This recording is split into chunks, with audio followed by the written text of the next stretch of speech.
नमस्कार. श्री स्वामी समर्थ. एक स्वामी भक्त किंवा स्वामी सेवेकरी म्हणून स्वामी नेहमी माझी परीक्षा बघतात का, असं आपल्यापैकी बऱ्याच लोकांना वाटत असतं आणि मलाही बरेच वेळात आधी तसं वाटायचं. पण बघा, स्वामी माऊली ही आपली आई आहे आणि कोणतीही आई ही आपल्या मुलांची परीक्षा बघत नाही. स्वामींचे कितीतरी भक्त आहे जे आता स्वामी सेवेमध्ये येऊन बरेच वर्ष झाली आहे. 5-5, 10-10, 15-15 वर्ष झाली आहे. पण त्यांच्या स्वामी सेवेला किंवा जी काही सेवा करतात त्यांना त्याचे फळ मिळाले नाही आहे किंवा त्यांना खूप अडचणींचा सामना करावा लागत आहे सेवा करत असतानासुद्धा, किंवा त्यांची खूप स्वामी परीक्षा बघत आहे. पण स्वामी नेहमी म्हणतात, योग्य वेळ आल्याशिवाय कोणालाही काही मिळत नाही. आणि स्वामी हेही म्हणत होते की तुम्ही फक्त पूर्ण श्रद्धा ठेवा आणि दृढ विश्वास ठेवून फक्त कर्म करत राहा, बाकी माझ्यावर सोडा. बघा, एकदा जेव्हा आपण स्वामी सेवेमध्ये येतो ना, तेव्हा साक्षात स्वामी आपल्या पाठीशी उभे असतात. स्वामी आपल्यावर कोणतेही संकट येऊ देत नाही. आणि एकदा स्वामींचे पाय धरले की दुसऱ्या कोणाचे पाय धरायची वेळ स्वामी आपल्यावर कधीच येऊ देत नाही. आणि ती आपली परीक्षा नसते, तर ते कुठेतरी आपलेच भोग असतात, ज्याचे परिणाम भोगल्याशिवाय पर्याय नसतो. हे जरी सत्य आहे, पण स्वामी सेवेत आल्यामुळे त्या भोगांची तीव्रता ही खूप जास्त कमी होऊन जाते. हेही तेवढंच सत्य आहे. स्वतःच्या अनुभवावरून सांगते आहे मी. त्यामुळे कितीही अडचणी आल्या, कितीही प्रॉब्लेम असतील, तरीही सेवेमध्ये खंड पडू न देता स्वामी सेवा नेहमी सुरू ठेवावी. कारण स्वामी सर्व बघत असतात आणि स्वामी आपली सेवा कधीच वाया जाऊ देत नाही. परीक्षा जरी बघितली जाते आपली, तरीही त्यासमोर स्वामींनी आपल्यासाठी लाख पटीने खूप चांगलं काहीतरी प्लॅन केलेलं असतं. ह्यावर पूर्ण विश्वास ठेवून आपल्याला स्वामी सेवा जेवढी होईल तेवढी सुरू ठेवायची आहे. तर आज आपण ऐकणार आहोत स्वामींची अशी एक लीला की ज्यावरून तुम्हाला कळेल की स्वामी खरंच आपल्या भक्तांची परीक्षा बघतात का. तर जेव्हा स्वामी सगुण रूपामध्ये अक्कलकोटामध्ये होते, तेव्हा तिथे एक अग्निहोत्री नावाचे वृद्ध गृहस्थ नेहमी स्वामींच्या दर्शनाला येत असत. ते स्वामींचे खूप निस्सीम भक्त होते. ते खूप स्वामींची खूप सेवा करायचे. स्वामींची पूजा, नामस्मरण आणि खूप स्वामींची खूप सेवा करायचे. खूप निस्सीम स्वामींचे भक्त होते. त्यांच्या हृदयात फक्त आणि फक्त स्वामीच असायचे. त्यांचं आणि स्वामींचं नातंच वेगळं होतं. प्रत्येक वेळी जेव्हा स्वामींची स्वारी अगदी आनंदात असायची, तेव्हा खूप भक्त त्यांच्या दर्शनाला येत असत आणि स्वामी खुश होऊन त्यांना खूप आशीर्वाद द्यायचे, वस्तू द्यायचे. पण जेव्हा स्वामी रागात असायचे तेव्हा कोणाची हिंमत नव्हती होत स्वामींसमोर जाण्याची. तेव्हा मोठे मोठे लोक स्वामींसमोर जायला थरकाप करायचे, खूप घाबरायचे सगळेजण. परंतु फक्त अग्निहोत्री बुवा एकमात्र असे व्यक्ती होते जे स्वामी रागात असताना सुद्धा स्वामींकडे जायचे आणि स्वामींचे दर्शन घ्यायचे आणि स्वामीसुद्धा त्यांना दर्शन द्यायचे. स्वामी जेव्हा पण रागात असायचे तेव्हा स्वामींचं राग शांत करण्याचं काम हे फक्त आणि फक्त अग्निहोत्री बुवाच करायचे. असं एक वेगळंच नातं स्वामींचं आणि अग्निहोत्री बुवांचं होतं. अग्निहोत्री बुवा नेहमी स्वामींसाठी तपकीरची डबी आणत आणि स्वामीही आनंदाने ती ओढत नेहमी. अग्निहोत्री बुवांचं आध्यात्मिक ज्ञान खूप जास्त होतं. स्वामी अगदी खुणांनी सुचवून त्यांना आध्यात्मिक ज्ञान द्यायचे. की अग्निहोत्री बुवा आणि स्वामींचं नातं हे खूप दृढ होतं. तर अग्निहोत्री बुवा हे रोज स्वामीच्या दर्शनाला यायचे. परंतु स्वामी त्यांना कधीही प्रसादाचा पेढा कधीच द्यायचे नाही. बाकी सर्वांना स्वामींपुढे वेगवेगळे पदार्थ राहायचे जे सेवेकरी घेऊन यायचे. वेगवेगळ्या प्रकारची मिठाई, पेढे वगैरे सगळंच राहायचं. ते सर्व प्रसाद म्हणून स्वामी सगळ्यांना, लहान मुलांना आणि इतर सेवेकऱ्यांना सगळ्यांना द्यायचे. परंतु अग्निहोत्री बुवांना स्वामी कधीच प्रसादाचा पेढा द्यायचे नाही. तर अग्निहोत्री बुवांना नेहमी सतत असं नेहमी वाटायचं की स्वामी मला कधीही पेढा किंवा बर्फी देत नाहीत, बाकी सर्वांना देतात.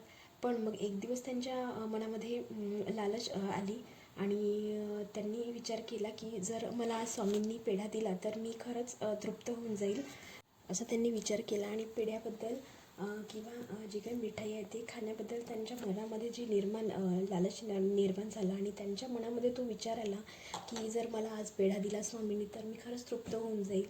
तर त्यांनी मनात विचार केलेला स्वामींनी जाणून घेतलं, कारण स्वामी तर ब्रह्मांड नायक आहे, ते सगळं मनातलं जाणतात. तर ते स्वामींनी जाणून घेतलं आणि त्यानंतर स्वामींनी त्यांना दर्शन देणंच बंद केलं. त्या दिवसापासून स्वामींनी अग्निहोत्री बुवांना दर्शन देतच नसत. रोज दर्शनाला यायचे अग्निहोत्री बुवा, पण स्वामी नेहमी डोळे बंद करून झोपून राहायचे आणि स्वामींना उठवण्याची हिंमत कोणाची व्हायची नाही. तेव्हा अग्निहोत्री बुवा रोज स्वामीच्या दर्शनाला यायचे आणि स्वामी डोळे लावून निद्रिस्त असल्यासारखे लेट झोपून राहायचे आणि कोणाची हिंमत व्हायची नाही स्वामींना उठवायची. तरीही अग्निहोत्री बुवा तसेच कितीतरी वेळ तिथे बसून राहायचे वाट बघत, पण स्वामी त्यांना दर्शन द्यायचेच नाही. म्हणून त्यांना कुठेतरी वाटायचं की माझं काय चुकलं, स्वामी का बरं मला दर्शन देत नाही आहेत. तर त्याबद्दल त्यांनी स्वामींशी बोलण्याचा खूप प्रयत्न केला, परंतु ते आले की स्वामी झोपून जायचे. स्वामी त्यांना दर्शनच द्यायचे नाही किंवा बोलायचे सुद्धा नाही. मग एकदा त्यांनी स्वतः मननचिंतन करायला लागले की असं काहीतरी माझ्याकडून अशी काहीतरी चूक झाली आहे की ज्यामुळे स्वामी माझ्याशी असं वागत आहेत. तर तेव्हा त्यांनी मननचिंतन केलं आणि नंतर त्यांच्या लक्षात आलं की आपली एक चूक झाली आहे, जी पेढा खाण्याची लालूच आपल्या मनामध्ये निर्माण झाली आणि तीच शंकेची ठिणगी आपल्या आणि स्वामीमध्ये आली आहे.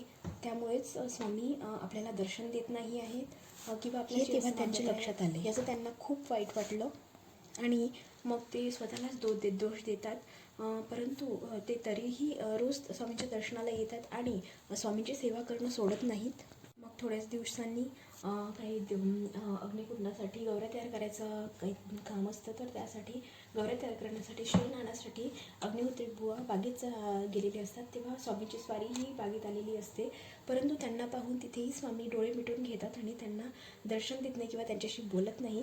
ते बघून त्यांना खूप वाईट वाटतं आणि ते खूप रडायला लागतात आणि तेव्हा स्वामींना ते माफी मागतात की स्वामी माझ्या मनामध्ये पेढा खाण्याची लालच निर्माण झाली होती, त्यासाठी मला क्षमा करा आणि मला जर यानंतर पेढा खायची इच्छा झाली तर मी शेण खाईन, पण पेढा खाणार नाही असे म्हणतात. आणि त्यांना खूप वाईट वाटतं आणि ते खूप रडतात आणि स्वामींना खूप क्षमायाचना करतात.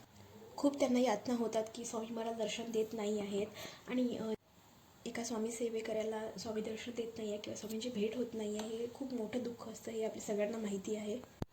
तर अग्निहोत्री बुवांचं हे पश्चाताप बघून स्वामी मग डोळे उघडतात आणि म्हणतात की अरे तुला मोठा प्रसाद द्यायचा आहे, तू या प्रसादामध्ये काय अटकून बसला आहेस. स्वामींच्या मुखातून ही वाणी ऐकली आणि अग्निहोत्री बुवांना तत्काळ असं समजलं की स्वामींनी माझ्या जीवनामध्ये खूप काहीतरी मोठं लिहिलं आहे. त्यानंतर मग अग्निहोत्री बुवांच्या मनात कधीच असं आलं नाही की स्वामी मला हा पेढा द्या, त्या पेढा द्या, तो पेढा द्या, किंवा त्यांच्या मनातही कधी आलं नाही. कारण त्यांच्या मनामध्ये नेहमी स्वामींची एकच वाणी होती की तू ह्या प्रसादामध्ये काय अडकून बसला आहेस, तुझ्यासाठी एक मोठा प्रसाद आहे. बघा, ह्या लीलेतून आपल्याला एकच गोष्ट शिकायला मिळते की आपण जेव्हा स्वामींकडे काहीतरी मागतो तेव्हा आपण क्षणिक सुखाचा विचार करून कोणतीही आपली इच्छा मागतो की मला हे द्या, ते द्या, माझं असं उद्या तसं उद्या, परंतु आपण आपलं स्वतःचं भविष्य बघू शकत नाही. पण स्वामी समोरच्या 10 वर्षाचा विचार करूनच आपल्याला जे आपल्यासाठी योग्य आहे तेच आपल्याला देतात. स्वामी म्हणजे आपली आई आहे आणि आपली आई आहे, तर त्यांना आपल्या स्वतःपेक्षाही स्वामींना आपली जास्त काळजी असते. म्हणून कधी कधी काय होतं, जे आपण खूप इच्छेने मागतो ते आपल्याला वाटते की आपल्यासाठी चांगलं आहे, परंतु ते क्षणिक वेळेसाठी चांगलं असू शकतं. म्हणून कदाचित स्वामी असं म्हणतात की तू थांब थोडा, तुझ्यासाठी याच्यापेक्षाही खूप चांगलं काहीतरी आहे. तर या क्षणिक सुखाचा विचार करण्यापेक्षा स्वामी आपल्यासाठी जीवनभराचा सुखाचा विचार करतात. म्हणून काही गोष्टींसाठी आपल्याला वाट पाहावी लागते आणि नेहमी योग्य वेळ आली की स्वामी आपल्याला ते सगळं जे आपल्यासाठी चांगलं आहे ते सगळं स्वामी देणार आहे. स्वामी नेहमी म्हणतात की एक दरवाजा उघडल्याशिवाय मी सगळे दरवाजे कधीच बंद करत नाही.